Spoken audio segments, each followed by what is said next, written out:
Hanip talaga. Iba na naman ang tama. Ayos. Hindi raw siya papayag na ang perang pinaghirapan ng Pilipino ay mapunta lang sa kurakot. Hanip. Mali. Hindi kayo papayag na ang pinaghirapan, pinagbuwisan ng lungkot, dugo ng mga ordinaryong Pilipino ay mapunta sa mga proyekto na pakikinabangan ng mga Pilipino. Ang pera na pinaghirapan namin dapat mapunta lang sa sindikato.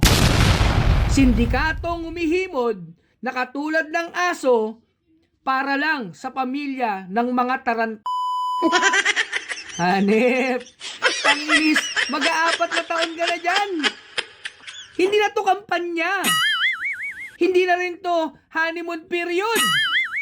Anak ng patoka sa manok, ungas ka ba? Anong hindi mapupunta sa kurakot?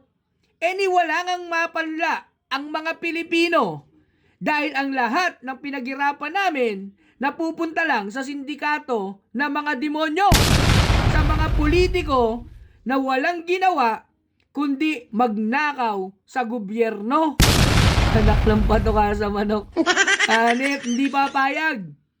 Putragis, kung hindi ka pumayag, di sana magkakasama tayong babangon muli. Gago! Ingat!